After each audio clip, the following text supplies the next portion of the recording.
사무엘상 25장 23절로부터 31절까지의 말씀, 우리가 마음을 담아 천천히 한 절씩 교독하고 마지막 31절은 우리가 함께 합독하도록 하겠습니다. 아비가일이 다윗을 보고 급히 나귀에서 내려 다윗 앞에 엎드려 그의 얼굴을 땅에 대니라. 그가 다윗의 발에 엎드려 이르되 내 주여 원하건대 이 제약을 내게로 돌리시고 여종에게 주의 길에 말하게 하시고 이 여종의 말을 들으소서. 원하옵나니 내 주는 이 불량한 사람 나발을 게으치 마옵소서. 그의 이름이 그에게 적당하니 그의 이름이 나발이라. 그는 미련한 자니이다. 여종은 내 주께서 보내신 소년들을 보지 못하였나이다.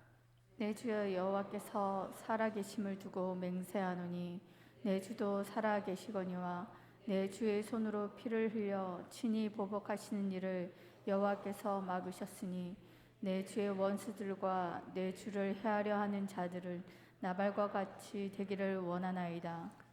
여종이 내 주께 가져온 이 예물을 내 주를 따르는 이 소년들에게 주게 하시고 주의 여종의 허물을 용서하여 주옵소서.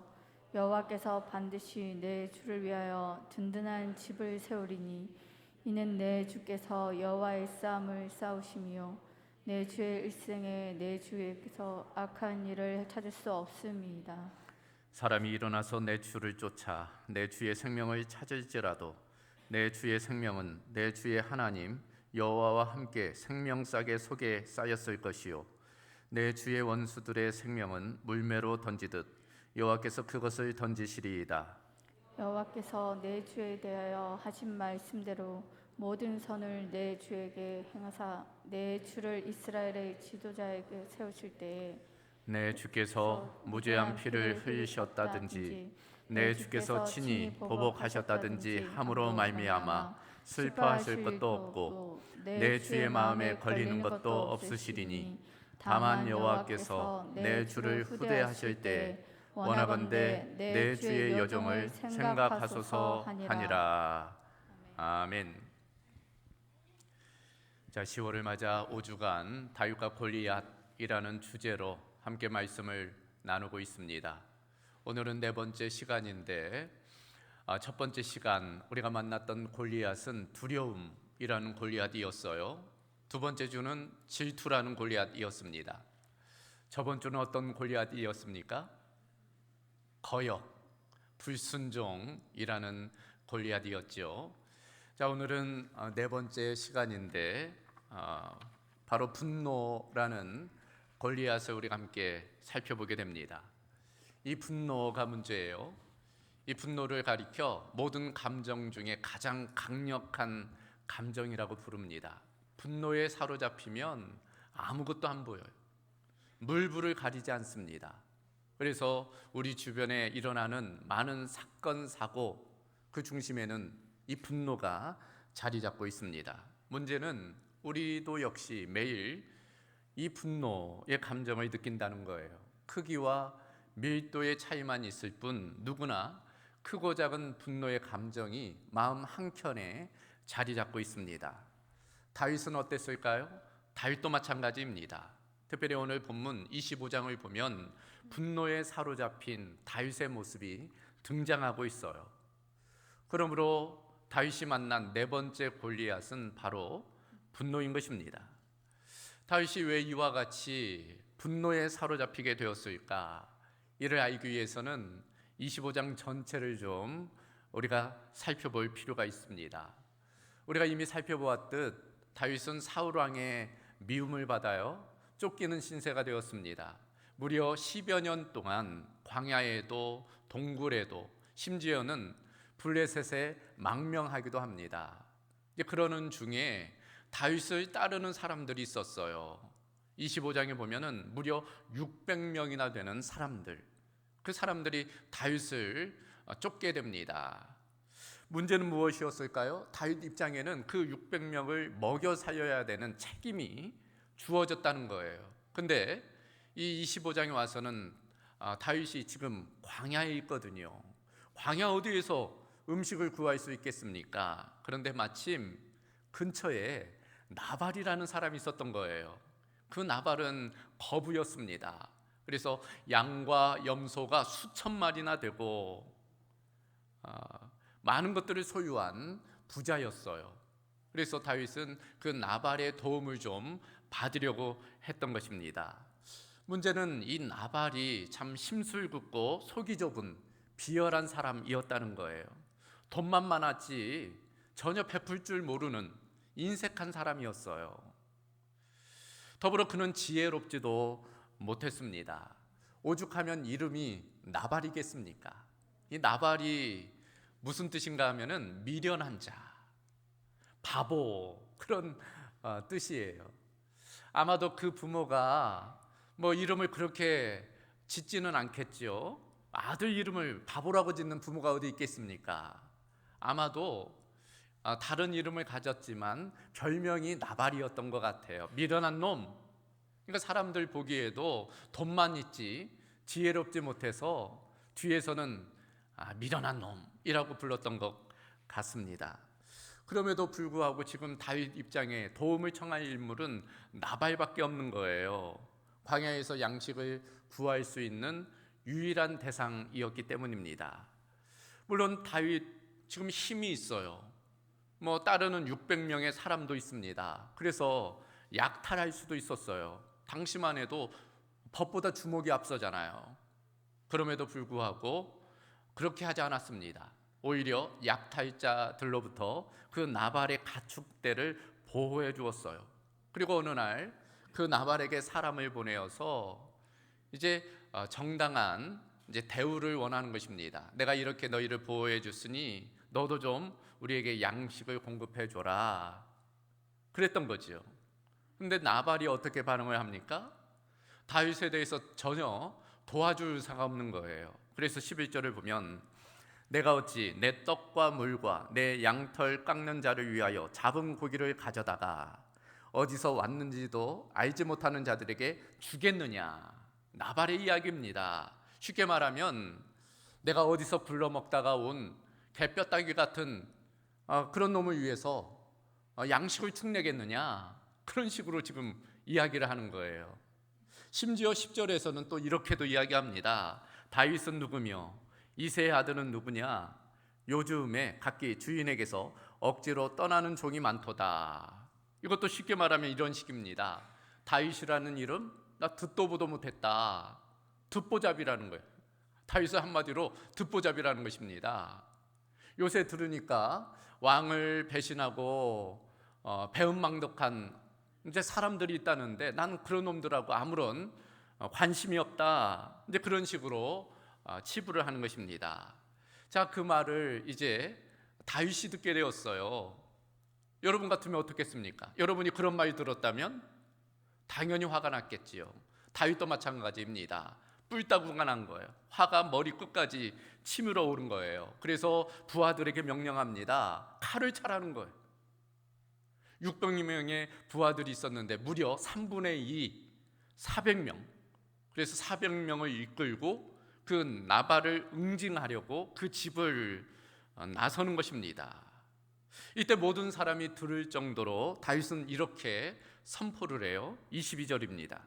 내가 그에게 속한 모든 남자 가운데 한 사람이라도 아침까지 남겨두면 하나님은 다윗에게 벌을 내리시고 또 내리시기를 원하노라. 얼마나 화가 났는지 이 말씀을 보면 엿볼 수 있어요. 나발만 아니라 그의 집의 모든 남자들을 다 쓸어버리겠다. 다 죽여버리겠다. 이제 그렇게 공공연하게 선포하고 길을 나서는 것입니다. 자, 여기까지가 오늘 읽은 본문 이전의 내용이에요. 자, 이처럼 다윗은 지금 분노에 사로잡혀 복수하려고 나서는 거예요. 자, 이 말씀을 통해서 우리는 분노의 이유, 분노의 원인을 좀 몇 가지 살펴볼 수 있습니다. 지금 다윗이 왜 분노하고 있어요? 그 첫 번째 이유는 상처 때문이에요. 다윗이 상처받은 거예요. 지금 인격적인 모욕을 받은 거잖아요. 그것이 자존심에 상처를 입힌 것입니다. 자신을 그저 불황자 정도로 배은망덕한 듣보잡으로 지금 취급했잖아요. 그게 자존심에 스크래치는 거예요. 이 쫀심이 문제잖아요. 쫀심. 이 자존심에 상처를 입으면 누구나 화를 내게 되어 있습니다. 그래서 지금도 패러디 중에 자주 사용되는 영화상의 명대사가 있죠. 달콤한 인생에 김영철 씨가 쓴 대사, 넌 나에게 모욕감을 줬어. 안 믿으셨습니까? 그래서 이제 그 복수심에 불타가지고 사람을 괴롭히잖아요. 그러니까 이 모욕감, 상처가 문제예요. 우리도 마찬가지입니다. 타인에게 어떤 공격을 받거나 상처를 입으면 분노하게 돼요. 특히 무시를 당하거나 모욕당할 때 더욱 극심하게 돼요. 부부관계도 마찬가지입니다. 부부가 왜 다툴까? 여러 가지 이유가 있겠지만 보통은 이렇답니다. 남편의 경우 아내가 다른 남편들과 자신을 비교할 때, 옆집 남자는 이런데 왜 당신은 그러느냐고, 옆집 남자는 돈도 많이 벌어오고 참 자상도 하고 그런데 왜 당신은 그러냐고. 그런 비교가 남편을 화나게 한다는 거예요. 아내들은 어떨까요? 아내들은 언제 화날까요? 어떻습니까? 언제 화가 나세요? 남편이 자기를 무시할 때, 특별히 애들 보는 데서 엄마를 무시하면 아내들이 화가 난다는 거예요. 이 밖에도 시댁 문제나 친정 문제, 어떤 약점을 건드릴 때, 그러니까 다 자존심과 관련되어져 있어요. 소위 빨간 단추입니다. 그 빨간 단추만 누르면 버럭 화를 내는 거예요. 앵그리버드가 되는 것입니다. 누구에게나 빨간 단추가 하나씩 있어요. 그걸 건들면 화를 내는 거예요. 두 번째는 좌절된 욕구 때문입니다. 좌절된 욕구라는 것이 어떤 기대와 바람이 성취되지 못한 것을 의미하죠. 일종의 섭섭함입니다. 본문 속 다윗도 그래요. 다윗이 기대한 것은 당연히 이 나발이 적극적으로 그러느냐고, 음식이 필요하느냐고, 그러면 내가 돕겠다고 그렇게 나설 줄 알았는데 그렇지 않은 거예요. 오히려 자기를 무시하고 또 필요도 공급해 주지 않은 것입니다. 그것이 이 다윗을 섭섭하게 만들었어요. 이 섭섭이가 문제예요. 우리도 한번 섭섭이가 들어오면 문제입니다. 분노가 이제 생기게 돼요. 그래요. 부부 관계에서도 그렇죠. 남편은 아내에 대한 기대가 있어요. 아내도 남편에 대한 바람이 있습니다. 그게 성취되지 않으면 섭섭한 마음 가운데 분노가 일어나요.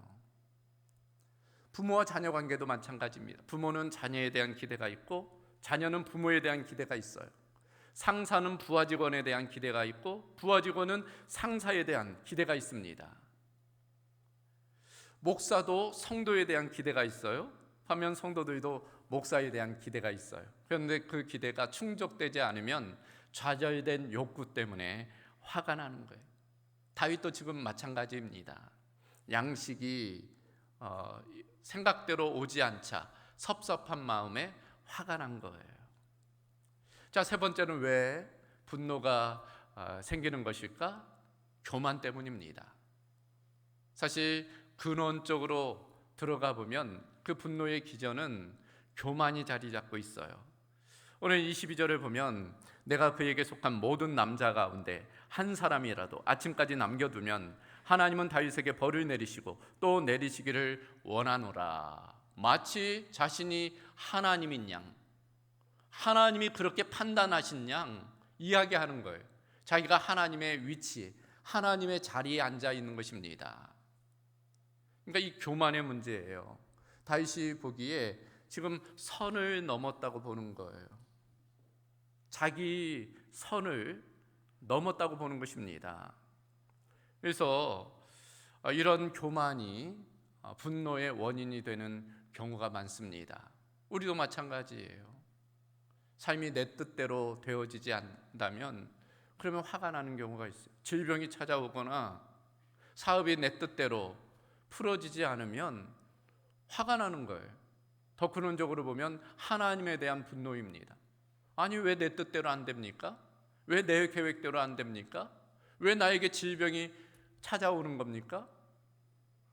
여러분, 질병이 찾아올 수도 있어요. 사업이 내 뜻대로 안 될 수도 있습니다. 내가 못된 것을 다 좌지우지할 수 없는 거예요. 근데 그렇게 되지 않는다고 해서 분노를 가진다는 것, 그건 그 기저에 마치 자신이 하나님인 양 모든 것을 판단하고 결정하려는 교만이 도사리고 있는 거예요. 교만한 사람은 자신의 권위와 견해가 다 옳다고 생각해요. 그러므로 마땅히 존중받아야 된다고 생각합니다. 만약 그렇게 되지 않을 때는 화를 내게 되는 거예요. 운전할 때도 그래요. 어떤 분들 운전대만 잡으면 난폭 운전을 해요. 특별히 다른 사람이 추월하는 것을 못 견뎌합니다. 감히 내 차를 추월해? 반드시 따라잡고야만 마는 그런 분들이 계세요. 그러니까 이 교만이라는 것이 분노의 문제가 될 수 있다는 것, 우리가 생각해 봐야 되는 것입니다. 이처럼 대표적인 분노의 원인, 상처, 좌절된 욕구, 교만이라고 할 수 있어요. 이것이 심해지면 심지어 사람을 죽이는 데까지 치달을 수 있는 것입니다. 그래서 분노를 가리켜 모든 감정 중에 가장 강력한 감정이라고 부르는 거예요. 눈에 보이는 것이 없기 때문입니다. 그래서 많은 상담가들, 심리치료사들이 이 분노의 문제를 다루는데 애를 쓰는 거예요. 이와 같은 분노에 사로잡히면 복수하려는 마음이 생기게 되지요. 문제는 자기가 받은 것 이상으로 복수한다는 데 있어요. 대로 받으면 말로 주는 게 우리 인간의 습성입니다. 결국 그 당사자만 아니라 주변의 모든 사람들, 다른 사람들에게까지 피해를 끼치게 되는 거예요. 지금 다윗도 그러려고 하는 것입니다. 이와 같은 상황, 다윗에게 있어서는 마치 고삐 뿔린 망아지와 같아요. 여러분, 고삐 뿔린 망아지 봤습니까? 천방지축이에요. 어디에 튈지 몰라요. 무슨 문제를 일으킬지 모릅니다. 그것이 분노의 모습이지요. 제어되지 않은 그와 같은 모습이에요. 그래서 400여 명이나 되는 그 부하들에게 칼을 차라 하고 그 집을 쑥대밭 내려고 가고 있는 것입니다. 정당하지 못한 거예요. 아무리 개인적으로 자존심이 상했다고 해도 동기가 잘못됐잖아요. 방법도 잘못됐습니다. 너무 지나쳐요. 그렇다고 해도 사람을 죽일 것까지는 없잖아요. 더군다나 그 한 사람만 아니라 그 집에 있는 모든 남자를 죽인다니 그건 옳은 것이 아닙니다. 이 다윗은 그와 같은 잘못된 분노의 모습을 보이고 있어요. 더불어 스스로 복수하려는, 하나님이 심판하심에도 스스로 복수하려는 그런 모습을 보인 것입니다. 다윗은 불의한 것과 맞서 싸운다는 그런 목표가 있었는지 모르지만 그 과정과 방법에 있어서는 바르지 못한 그런 모습을 보이고 있습니다. 그런 측면에서 목적이 선하다면 방법도 선해야 된다는 것, 늘 우리가 기억해야 할 것입니다. 자, 그렇다면 어떻게 해야 될까? 이 분노의 문제를 어떻게 우리가 다스릴 수 있을까? 이 감정을 어떻게 우리가 누그러뜨릴 수 있을까? 오늘 본문에 따르면 이 일에 성공한 사람이 등장해요. 누군가 하면 이 나발의 아내 아비가일입니다. 이 여인은 이 분노와 반대된 감정을 통해서 이 다윗의 분노를 잠재우게 되는 거예요. 그게 무엇일까요? 온유입니다. 그러므로 이 분노의 골리앗을 쓰러뜨릴 수 있는 물맷돌은 온유인 거예요. 자, 오늘 본문을 통해 그걸 우리가 발견하게 될 텐데 계속되는 내용을 한번 살펴볼까요? 이제 한쪽에서는 다윗이 군대를 이끌고 오고 있는 거예요. 그런데 나발의 집에 있던 이 그 아내 아비가일이 그 사실을 알게 돼요. 나발의 종들이 이 여주인에게 그 이야기를 하는 겁니다. 사실은 이 다윗이라는 사람이 우리 가축대를 보호해 주고 있었다고. 그래서 우리가 약탈자들로부터 안전할 수 있었다고. 근데 며칠 전에 그 다윗이 사람을 보내서 양식을 좀 달라고 요청했는데 주인 나발이 이런 지하에 거절하고 다윗을 모욕했노라고. 그래서 지금 다윗이 군대를 이끌고 오고 있노라고. 우리 있으면 다 죽게 되었다고. 급한 상황을 이야기하는 거예요. 이때 아비가일이 지혜롭게 판단해요. 이거 그냥 놔둬서는 안 되겠다. 생명의 위급함을 깨닫게 됩니다. 그래서 이 다윗의 상처난 마음을 좀 다독거려야 되겠다, 그런 생각을 한 거예요. 그래서 급하게 음식을 준비해요. 떡 200덩이, 포도주 2부대, 양 5마리, 볶음곡식, 건포도, 무화과, 이와 같은 음식들을 많이 장만해 가지고 사람들 통해서 다윗에게 보내는 거예요. 그리고 자신도 이제 준비하고 그 뒤를 따르는 것입니다. 그리고 다윗을 만나게 된 거예요. 23절을 보면 그때의 모습이 기록되어져 있습니다. 아비가일이 다윗을 보고 급히 나귀에서 내려 다윗 앞에 엎드려 그의 얼굴을 땅에 대었다. 그러니까 다윗을 맞닥뜨린 이 아비가일이 급히 내려가지고 이제 몸을 굽혀 넙죽 절을 하는 거예요. 그리고 그 연이어 나오는 내용을 보면 다윗을 가리켜 주님, 주님 그렇게 칭호하는 거예요. 그러니까 다윗을 높이고 자신은 낮추는 거예요. 겸손의 모습을 보이는 거죠. 그러니까 다윗 입장에서는 지금 자존심에 상처를 입었잖아요. 자존심이 땅에 떨어졌습니다. 모든 부하들 앞에서 모멸감을 당한 거예요. 그런데 그 귀부인이 와가지고 자기를 이렇게 존대하니 상처난 마음이 위로를 받는 거예요. 그러니까 다윗이 얼마나 놀랬겠습니까? 그래서 앞서서는 음식들이 가득 오고 있고 이 귀부인이 넙죽 엎드려 자신에게 절하고 있으니 오히려 다윗이 당황하게 되는 거예요. 그러면서 마음 가운데 응어리진 것들이 조금씩 풀어지는 것입니다. 그때 이 아비가일이 또 이야기하는 거예요. 남편의 어리석음을 이야기합니다. 이 나발이라는 자는 불량한 사람이라고, 어리석은 자라고, 그러니 너 그렇게 봐달라고, 그가 한 말 때문에 그렇게 분노하실 것까지 없지 않냐고, 저를 봐서라도 좀 긍휼히 여겨달라고, 이제 그렇게 이야기하는 거지요. 자, 그런 대화를 통해 다윗의 마음이 어떻게 되었을까요? 풀리게 된 거예요. 화가 이제 가라앉은 것입니다. 그래서 군사들로 하여금 멈추라 이야기를 해요. 그리고 이제 그 나발의 집을 쑥대밭 내려는 계획을 철회한 것입니다. 어떻게 다윗의 분노가 잠재워졌을까? 이 아비가일의 온유와 겸손입니다. 자존심 상해 분노하고 있는 그 다윗의 마음을 위로했던 거예요. 그러므로 분노를 이길 수 있는 것은 온유예요. 온유로 분노를 덮는 겁니다. 온유로 품는 거예요. 그러면 분노가 누그러진 것입니다. 특별히 오늘 이 아비가일과 다윗의 대화를 보면 우리가 분노를 다스릴 수 있는 몇 가지 방법을 깨달을 수가 있습니다. 간단하게 3가지를 좀 살펴보겠는데, 그 첫 번째는 분노의 원인을 찾으라는 거예요. 아비가일이 이 다윗과의 대화를 통해서 그걸 일깨워주고 있습니다.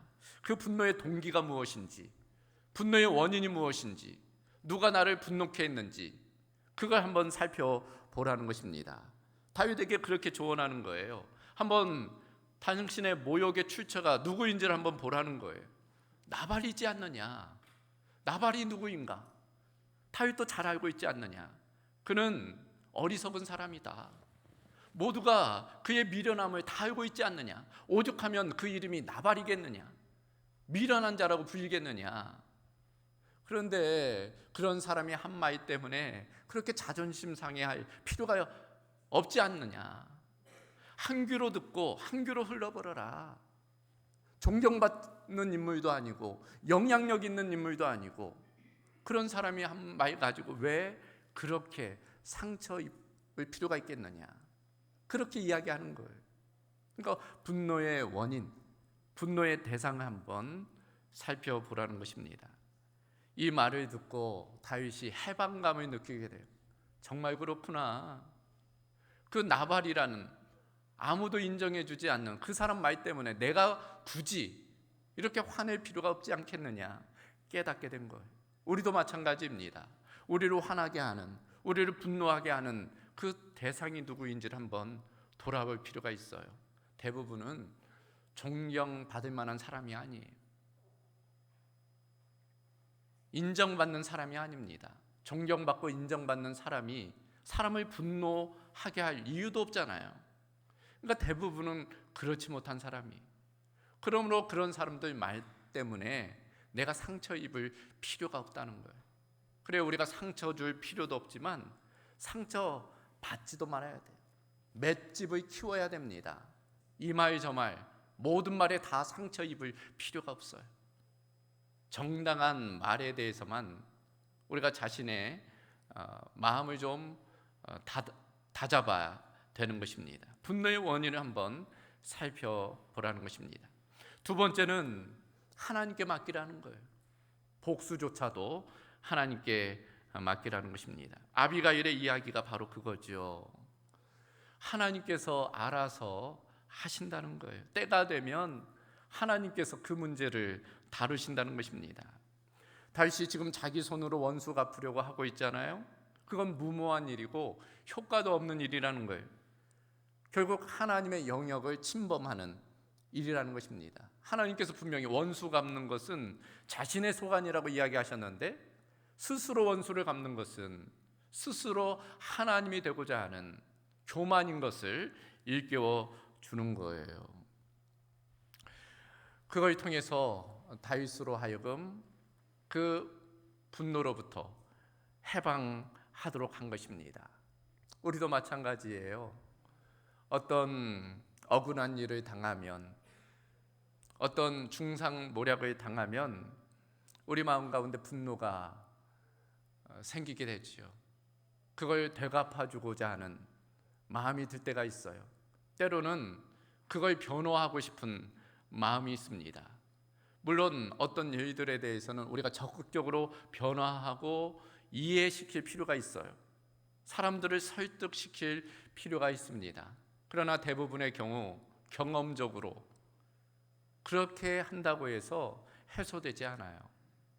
오히려 실타래 엉키듯 더 엉키는 경우가 있습니다. 오해를 불식시키려고 한 설명이 더 큰 오해를 일으킬 수도 있어요. 어떻게 해야 될까? 다른 방법을 선택하는 겁니다. 그건 하나님께 맡기는 거예요. 하나님의 손에 의탁하는 것입니다. 주님도 그러셨잖아요. 주님도 많은 억울한 일을 당하셨고, 심지어 그 재판장에서 많은 고소를 당하셨지만 주님은 침묵하셨어요. 그러나 결국 그 침묵이 웅변보다도 더 큰 힘이 있었다는 것을 우리는 아는 것입니다. 그래서 오스왈드 챔버스라는 분이 이런 이야기를 했어요. 우리 주님은 아무것도 설명하지 않으셨다. 주님은 실수와 오해들이 저절로 교정되도록 내버려 두셨다. 그러니까 시간이 지나면 오해가 풀릴 때가 있어요. 시간이 지나면 악이 드러날 때가 있는 것입니다. 그러니까 하나님께 맡기는 거예요. 저도 마찬가지입니다. 목회를 하다 보면 때로 오해받을 때가 있어요. 그걸 어떻게 다 설명합니까? 그걸 어떻게 다 설득시켜요? 그걸 가지고 다루다 보면 정작 해야 할 일을 하지 못해요. 하나님께서 주신 사명을 감당할 수 없습니다. 시간은 한정되어 있기 때문에. 그래서 그건 하나님의 손에 맡기는 거예요. 때가 되면 하나님께서 풀어주시겠지. 그렇게 맡기는 겁니다. 그리고 나는 내 일을 하는 거예요. 주신 사명, 그걸 감당하는 것입니다. 복수를 하나님께 맡기는 거예요. 하나님의 손에 의탁하는 것입니다. 그러면 분노의 감정을 다스릴 수 있는 것입니다. 한 가지 더, 어떻게 분노의 감정을 다스릴 수 있을까? 미래를 생각하는 거예요.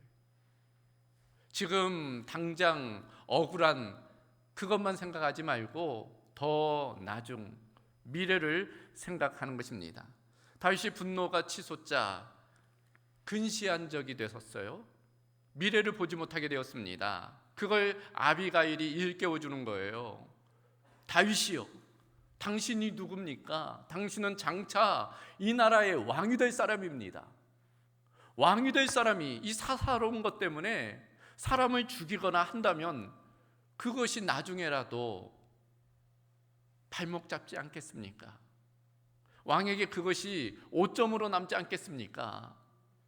그러면서 다윗의 닫힌 눈을, 그 눈을 열어주는 거예요. 현재만 보지 말고 미래를 볼 수 있도록 그 다윗의 눈을 열어주는 것입니다.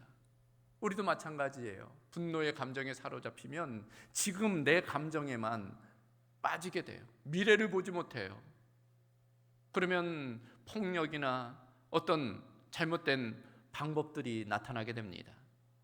한번 시원하게 쏟아내면 그때야 좋겠지만 그로 인해 파생되는 많은 문제가 있다는 것을 우리가 기억해야 돼요. 그런 측면에서 분노의 감정이 떠오르면 미래를 생각해 보는 거예요.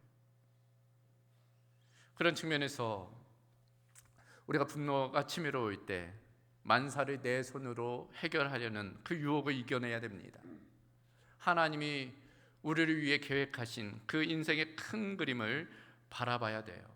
그럴 때 분노를 이겨낼 수 있는 것입니다. 다윗이 그랬어요. 다윗이 아비가일과의 대화를 통해서 마음이 추스려집니다.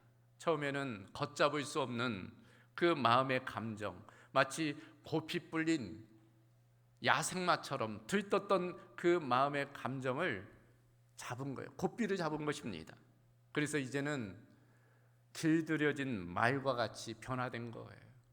사실 온유, 헬라어로는 프리우스이죠. 이 프리우스라는 단어의 뜻이 길들여진 야생마라는 뜻입니다.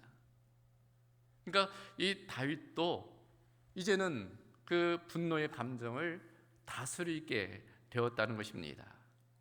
결국 어떻게 일이 진행되었을까요?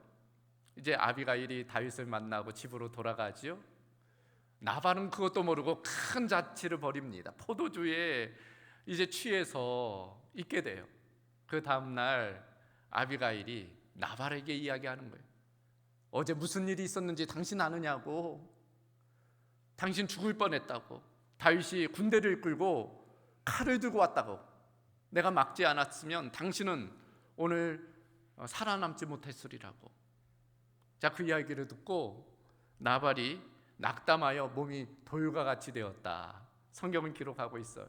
그리고 그 이후 열흘이 지나 이 나발이 죽게 되었다는 거예요.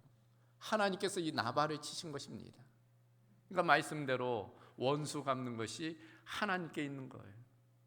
만약 다윗이 이 나발을 죽였다면 두고두고 그것이 오점으로 남았겠지요. 그런데 하나님께 맡기자 하나님께서 하나님의 때, 하나님의 방법으로 그 일을 이루신 것입니다. 여러분에게는 어떤 분노의 감정이 있습니까? 왜 그런 감정이 있는지 들여다봐야 될 거예요. 상처 때문인지, 좌절된 욕구 때문인지, 혹은 내가 교만해서인지 그 원인을 좀 들여다봐야 할 것입니다. 그리고 그 분노의 문제를 하나님께 맡겨야 돼요. 직접 복수하려 하지 말고 하나님의 손에 맡기는 것입니다. 지금 당장만 생각하지 말고 미래를 생각하는 거예요. 그러면 우리가 넉넉히 그 분노를 다스릴 수 있게 되는 것입니다. 온유의 마음으로, 온유의 물맷도로 그 분노의 골리앗을 쓰러뜨리는 우리 모두가 되어야 할 것입니다. 이제 말씀을 정리합니다. 호모심비우스라는 말이 있어요. 공생하는 인간입니다. 함께 더불어 살아가는 인간을 의미해요. 우리는 함께 더불어 살아가요. 혼자 살아갈 수 없습니다. 문제는 함께 살다 보니 관계가 중요하다는 거예요. 그런데 그 관계를 깨뜨리는 중심에는 분노가 있어요. 한번 분노를 쏟아내면 관계는 틀어져요. 관계는 깨어집니다. 그것은 하나님이 원하시는 모습이 아니에요. 그런 측면에서 우리가 공동체를 건강하게 세우기 위해서는 이 분노의 감정을 잘 다스려야 됩니다. 어떻게? 겸손과 온유예요. 겸손과 온유로 서로를 대하는 것입니다. 그러면 분노했더라도 그 감정을 추스리게 되는 것입니다.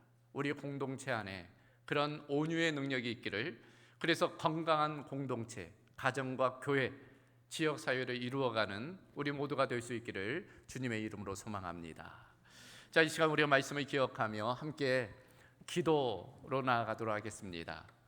오늘 주신 말씀, 분노의 문제, 그 문제를 이길 수 있는 온유의 능력에 관한 것입니다. 여러분 안에 있는 분노의 감정이 있다면 그 원인이 무엇인지를 한번 돌아보시기를 바랍니다. 여러분, 에베소서를 보면 분을 내어도 죄를 짓지 말고 해가 지도록 분을 품지 말라, 마귀에게 틈을 주지 말라 라는 말씀이 있습니다. 분노 자체는 죄가 아니에요. 그러나 그것을 쏟아내면 죄가 될 수 있습니다. 여러분, 그것을 잘 다루어야 돼요. 눈송이 하나는 아무것도 아니지만 그러나 그게 쌓이다 보면 집을 무너뜨려요. 분노의 감정도 마찬가지입니다. 그때 해소해야 돼요. 해가 지도록 분을 품어서는 안 됩니다. 만약 그렇게 되면 마귀가 그 틈을 비집고 들어온다는 거예요. 여러분, 지킬 만한 것보다 우리의 마음을 지켜야 됩니다. 무엇으로부터? 분노로부터. 여러분의 마음에 쌓인 응어리들, 어떤 사람에 대한, 어떤 사건에 대한 분노가 있다면 그걸 내어 드리시기 바랍니다. 하나님의 손에 맡기는 거예요. 그러면 하나님께서 알아서 그 모든 문제를 풀어내실 줄로 믿습니다. 그런 마음을 가지고 이 시간 우리 함께 기도하도록 하겠습니다. 감사하신 아버지 하나님, 오늘 주신 말씀에 따라 우리 인생의 문제, 골리앗, 그 분노의 문제를 다루게 하심을 감사합니다. 시시때때로 찾아오는 이 분노의 감정, 우리가 잘 다루는 은혜가 있게 하여 주시옵소서. 분노함을 통해서 관계가 깨지고 또 많은 사건과 사고에 휘말릴 때가 많이 있으므로 하나님, 이것이 사단의 전략, 계획인 줄로 알아 우리가 적극적으로 이 문제를 다룰 수 있도록 지혜도 은혜도 무엇보다도 주님의 마음, 온유의 마음을 더하여 주시옵소서. 나는 마음이 온유하고 겸손하니 너는 내게 와 배우라 말씀하여 주셨으므로 우리가 날마다 주님 안에서 참된 온유, 그 능력을 경험케 하여 주셔서 우리 앞에 놓인 그 분노의 골리앗을 쓰러뜨리는 은혜가 있게 하여 주시옵소서. 그리하여서 우리의 마음을 지키며 우리의 가정을 지키며 우리의 공동체를 건강하게 지키는 은혜가 있게 하여 주시옵소서. 감사하신 아버지 하나님, 오늘 분노라는 골리앗을 다루게 하심을 감사합니다. 골리앗을 쓰러뜨릴 수 있는 그 무기로서의 온유의 물맷돌을 함께 살펴보았으니 우리가 날마다 주님과 같이 겸손과 온유로 무장하여 내 마음을 지킬 뿐 아니라 또 관계를 건강하게 지켜내는 은혜가 있게 하여 주시옵소서. 모든 것 주께 의탁하오며 우리 주 예수 그리스도의 이름으로 기도하옵나이다. 아멘.